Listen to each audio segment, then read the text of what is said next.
Oke. Shalom, selamat pagi Bapak Ibu Saudara yang dikasihi di dalam nama Tuhan Yesus Kristus.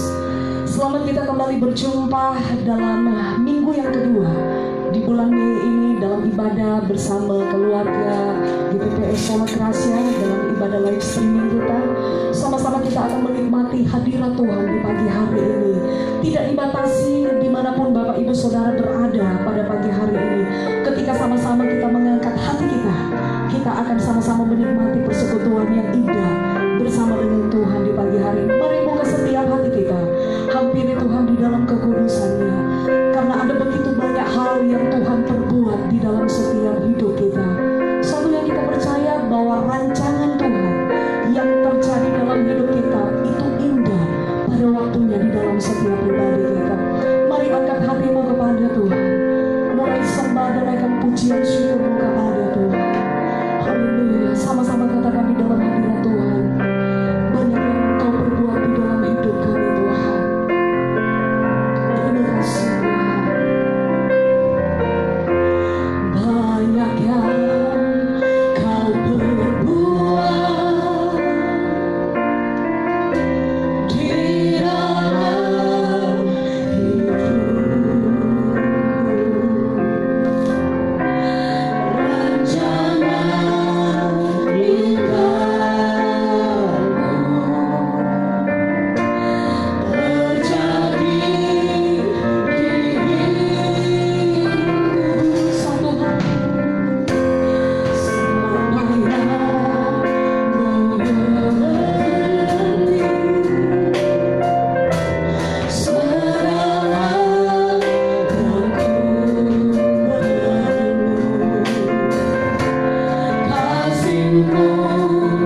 Syukur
kami tidak mampu melangkah seorang diri. Tetapi ketika tangan Tuhan menopang hidup kami, melewati setiap lembah-lembah yang kelam, kami tahu kami menang bersama dengan Tuhan. Engkau hadir di dalam setiap pribadi kami Tuhan. Dan kami bersyukur karena pagi hari ini kami masih ada di dalam hadirat-Mu, boleh memuji, meninggikan, mengagungkan Engkau pribadi satu-satunya Raja di dalam hidup kami. Dan kami percaya ketika kami mengangkat pujian kami, hadirat-Mu menguasai seluruh hidup kami Tuhan. Setiap beban, pergumulan, masalah, tantangan yang kami hadapi, kami tahu Tuhan segala perkara itu kami dapat tanggung di dalam Engkau yang memberi kekuatan kepada kami. Dan kami percaya kami menang bersama dengan Tuhan. Kami percaya Tuhan kami disembuhkan di pagi hari ini. Kami percaya kami menang di atas setiap persoalan hidup kami. Kami percaya Tuhan pagi hari ini sukacita-Mu yang memenuhi setiap hidup kami, untuk kami boleh dengan bebas memuji, memuliakan dan meninggikan nama-Mu. Mari bekerja di tengah-tengah ibadah live streaming kami Tuhan. Setiap umat-Mu yang mengikuti ibadah ini, Engkau mulai menjamah setiap hati mereka. Perjumpaan pribadi dengan Tuhan mereka alami di dalam hidup mereka. Dan kami percaya Tuhan, ketika Engkau ada dengan hidup kami, kami tidak perlu takut dan khawatir melihat situasi yang sedang terjadi saat-saat ini di sekeliling kami Tuhan. Karena kami tahu kepada siapa kami percaya. Terima kasih Bapa di sorga, kami mau meninggikan Engkau pagi hari ini. Kami mau mengagungkan dan memasyurkan nama-Mu. Karena kami mau biar Engkau satu-satunya pribadi yang ditinggikan di dalam hidup kami Tuhan. Dan kami siap untuk bersorak-sorai meninggikan Engkau. Ambil alih ibadah live streaming kami ini Tuhan. Dari awal pertengahan sampai selesainya kami serahkan kepada-Mu. Dan kami bersyukur, kami buka ibadah kami hanya di dalam nama Tuhan Yesus Kristus, nama yang penuh dengan kuasa, nama yang berotoritas. Kami berdoa, haleluya, amin. Puji Tuhan. Bapak Ibu Saudara, pagi hari ini dengan sukacita yang datang dari Tuhan, kita mau meninggikan Tuhan, kita mau mengagungkan Tuhan, kita mau sama-sama katakan terpujilah nama Tuhan di dalam hidup kami. Oh, haleluya. Mari kita terus sama-sama meninggikan Tuhan. Haleluya.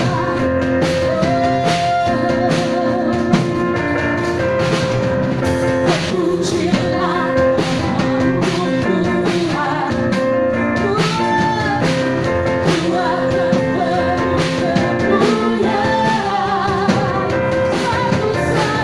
satu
kuasa Tuhan itu terus melingkupi setiap hati dan pikiran kita.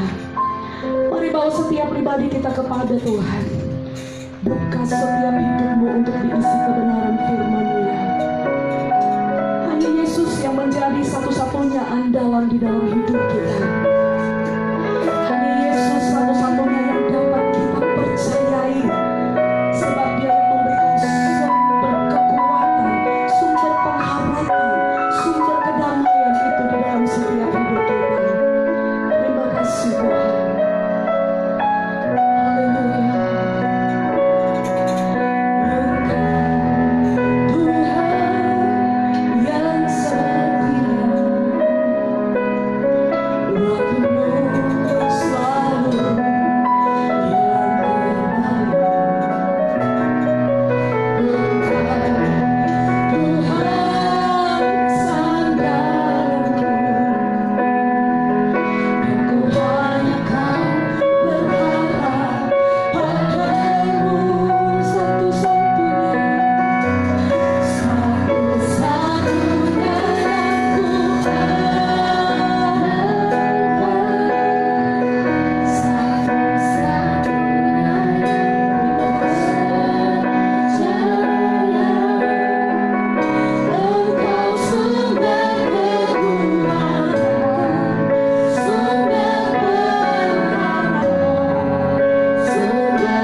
kasih Tuhan Yesus. Kami bersyukur Tuhan saat pagi hari ini buat waktu yang indah dan Tuhan beri. Engkaulah satu-satunya yang kami andalkan, satu-satunya kami percaya Tuhan dalam kehidupan kami Tuhan. Tak ada satupun yang dapat untuk menolong kami, hanya Engkaulah pertolongan, kekuatan, perlindungan kami Tuhan. Kami bersyukur Tuhan buat waktu ini yang Tuhan beri bagi kami. Dimanapun umat-Mu berada saat pagi hari ini Tuhan, kami berkumpul kembali untuk meninggikan kemuliaan Engkau ya Tuhan. Biar hati senang kami lakukan Tuhan pujian penyembahan kami yang bahkan hidup ini Tuhan. Selanjutnya juga Tuhan kami akan kembali diisi dengan kebenaran firman Tuhan. Mari berbicara bersabda kepada kami semua. Pakai urapi hamba-Mu ya Tuhan, sehingga semua umat-Mu Tuhan dimanapun mereka mendengar saat pagi ini Tuhan, beroleh kekuatan, beroleh pertolongan, beroleh damai sejahtera daripada Tuhan dalam selama kehidupan kami. Terima kasih, urapi hamba-Mu, berfirmanlah, karena kami telah siap untuk mendengar, menerima dan melakukan setiap kebenaran firman Tuhan. Di dalam nama Tuhan Yesus Kristus, firman-Nya hidup kami berdoa telah bersyukur. Haleluya. Amin. Amin. Puji Tuhan. Ya. Kembali diucapkan Shalom, selamat pagi bagi kita semuanya, bagi seluruh jemaat Tuhan saat pagi hari ini, dimanapun Bapak Ibu Saudara berada, ya. Situasi yang ada yang belum memungkinkan kita untuk berkumpul bersama-sama, tetapi situasi ini tidak menghalangi kita sekalipun melalui media sosial. Tapi kita percaya setiap ujian kita, hati kita bahkan hidup ini, ya, Tuhan melihat semuanya. Dimanapun kita berada saat pagi hari ini, Tuhan berkat ada bagi kehidupan kita. Tuhan berkati kita dengan kekuatan, kesehatan, damai sejahtera Tuhan. Perlindungan Tuhan ada bagi kehidupan kita untuk menghadapi setiap apa yang harus kita hadapi, melewati setiap badai tantangan, memikul setiap beban-beban yang ada. Tuhan akan terus menolong setiap kehidupan kita. Puji Tuhan, saat pagi hari ini kita akan kembali melihat kebenaran firman Tuhan yang akan kita baca bersama-sama dari Injil Yohanes pasal 5 ayat 1 sampai yang keempat. Injil Yohanes pasal 5 ayat 1 sampai yang keempat. Kita akan kembali melihat tentang penyembuhan pada hari Sabat di kolam Bethesda. Ya, kita tahu ketika ada peristiwa-peristiwa penyembuhan yang dicatat oleh firman Tuhan, yang disoroti oleh para penulis Alkitab, oleh ilham Roh, berarti ada suatu nilai, ada kebenaran yang ingin disampaikan, yang ingin kita pelajari dalam kehidupan kita. Ya, tidak hanya soal mujizat kesembuhan secara fisiknya, tetapi apa yang bisa kita lihat dan kita bisa pelajari bagi setiap kehidupan kita. Saya akan bacakan buat kita semuanya di Yohanes pasal yang kelima ayat 1 sampai yang keempat. Sesudah itu ada hari raya orang Yahudi dan Yesus berangkat ke Yerusalem.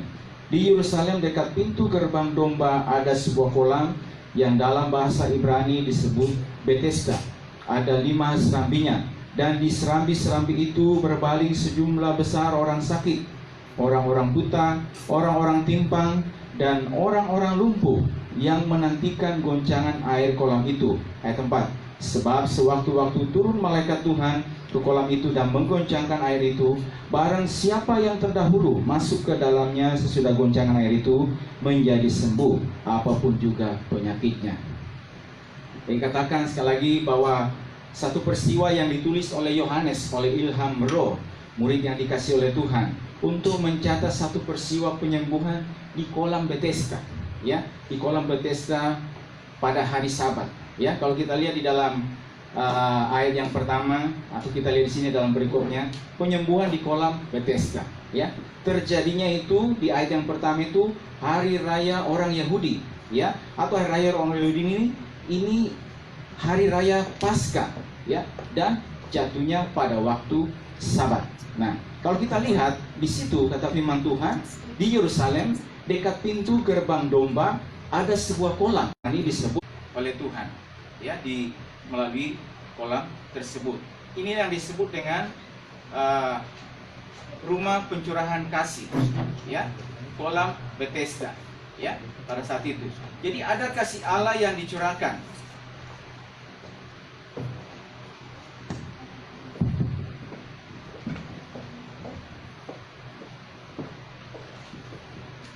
ada kasih Allah yang dicurahkan bagi mereka, ya, dengan melakukan mujizat melalui goncangan air di kolam tersebut, ya.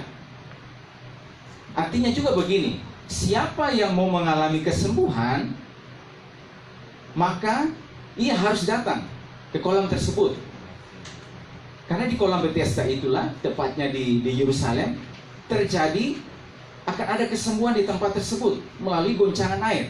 Yang kalau kita lihat di situ kata firman Tuhan, terjadinya itu bukan tapi sewaktu-waktu, saat yang tidak diduga-duga.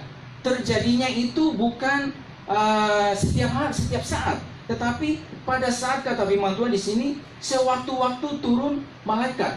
Berarti seorang pun tidak ada yang tahu kapan goncangan tersebut terjadi. Dan kalau di tempat tersebut ada pencurahan kasih Tuhan, ada pencurahan kasih Allah, maka mereka yang mau mengalami kesembuhan, mereka yang mau mengalami mujizat, apapun juga sakitnya, harus datang di tempat tersebut. Tidak bisa dia tinggal di rumah, tidak bisa dia menantikan di rumah saja. Dia harus datang ke kolam tersebut, ya. Saudaraku yang terkasih dalam Kristus Yesus, ya, menariknya di sini adalah siapa yang ditulis oleh Rasul Yohanes ini, orang-orang yang mengalami kesembuhan tersebut, atau orang-orang yang sedang berbaring di tempat tersebut. Kalau kita lihat di dalam ayat yang ketiga di situ mengatakan, dan di serambi-serambi itu berbaring sejumlah besar orang sakit. Nah, disebutkan orang buta, nggak bisa melihat. Ya, terus apa lagi? Orang timpang. Orang timpang ini kalau kita lihat dalam kamus bahasa Indonesia ini, dia pincang, nggak seimbang. Kakinya itu nggak seimbang. Ya. Habis itu orang lumpuh, ya. Jadi berbaring di tempat tersebut, ya. Mereka ada di kolam tersebut untuk menantikan. Berarti dapat kita katakan, berapa yang terkasih, mereka ini tidak serta-merta, orang-orang tersebut ini, orang-orang dalam kategori sakit ini, tidak serta-merta ada di situ. Pasti mereka datang ke tempat tersebut. Pasti mereka boleh dikatakan bagaimana caranya supaya mereka bisa sampai di tempat tersebut. Bagaimana caranya supaya mereka bisa hadir di kolam tersebut, ya, sampai di tempat tersebut, ya, dengan segala keterbatasan fisik yang mereka hadapi, dengan segala macam tantangan yang harus mereka lewati. Alkitab tidak menunjukkan kepada kita, orang yang terkasih dalam Tuhan, Alkitab tidak menunjukkan kepada kita jarak rumahnya dan berapa lama, tapi dapat dipastikan, mungkinkah ada yang datang dari jauh, ya, mungkinkah ada yang datang dari di sekitar itu, tapi dapat dipastikan bahwa orang-orang tersebut, mereka ini hadir dan datang di sana. Berarti kalau mau melihat kasih Tuhan, kalau mau melihat, mengalami bahwa apa juga yang menjadi persoalan mereka, sakit mereka, mereka harus datang ke sana. Mereka harus mencari jalan bagaimana untuk sampai ke sana, ya, supaya mereka menerima karunia kesembuhan daripada Tuhan. Mereka menerima pertolongan daripada Tuhan. Mereka menerima kasih Allah dicurahkan bagi kehidupan mereka, supaya mereka yang sekian lama terbaring oleh karena sakit, ya, baikkah yang buta, yang tidak bisa melihat, ya, baikkah yang timpang, yang lumpuh, dan apapun juga penyakitnya, apapun juga keterbatasan fisik yang mereka alami, ketika mereka datang ke sana, mereka hadir ke sana dengan sebuah tujuan supaya ketika goncangan tersebut terjadi, ketika saat tersebut terjadi, maka mereka akan menerima kasih daripada Tuhan. Mereka akan menerima pertolongan, mereka akan menerima kesembuhan daripada Tuhan. Jadi yang saya katakan, jadi mereka datang. Mereka datang tentunya setelah mereka mendengar. Nah, mereka mendengar berita atau kabar bahwa di kolam Bethesda sana, di Yerusalem sana, ya, di kolam Bethesda, di rumah pencurahan kasih sana, itu sewaktu-waktu terjadi goncangan. Maka barang siapa juga yang mengalami sakit, ya, apapun juga sakitnya, maka dia akan mengalami kesembuhan. Artinya ini ada kabar, ada berita yang mereka dengar. ada sesuatu yang dengar yang disampaikan kepada mereka.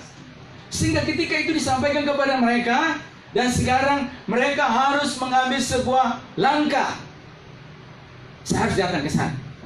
Saudaraku yang terkasih, bahwa ini menarik untuk kita lihat. Kita pelajari bahwa orang-orang ini setelah mendengar berita tersebut, maka tindakan berikutnya adalah mereka harus datang untuk menerima pencurahan kasih, untuk menerima pertolongan, untuk mengalami yang namanya mujizat Tuhan. Tidak bisa tinggal di rumah mereka. Setelah mereka mendengar dan timbul iman, maka berikutnya adalah mereka harus ke sana. Mereka harus berjalan. Saudaraku, dengan segala keterbatasan yang mereka hadapi tentunya, ya, dengan segala keterbatasan fisik mereka. Bagaimana misalnya kita membayangkan orang yang buta ini, siapa sekiranya yang menuntun mereka sehingga mereka bisa sampai ke sana? Atau bagaimana perjuangannya? Bagaimana langkahnya? Setelah dia mendengar, maka timbul iman. Alkitab mengatakan kepada kita, iman itu timbul dari pendengaran, dan pendengaran akan firman Tuhan. Jadi setelah mendengar, maka timbul iman. Maka langkah berikutnya adalah bagaimana supaya saya ke sana. Tetapi waktu mau melangkah menuju ke sana, bukan berarti tidak ada tantangan. Bukan berarti tidak ada sesuatu yang akan dihadapi. Apa itu? Keterbatasan fisiknya. Siapa yang akan menuntun orang buta ini? Siapa yang akan menolong orang-orang lumpuh ini? Siapakah yang menolong mereka, orang yang timpang ini tuh sampai ke sana? Pokoknya dapat kita katakan, apapun tantangannya, seperti apapun besar kesukanya, pokoknya saya harus sampai ke sana. Apapun masalah yang akan dihadapi, apapun tantangan yang akan dihadapi, apapun kesulitan yang akan dialami oleh mereka, dan seberapapun juga perjuangan, pengorbanan yang akan dibayar untuk sampai ke sana, maka pokoknya sampai ke sana itu. Saya harus menerima pertolongan daripada Tuhan. Saya harus menerima mujizat.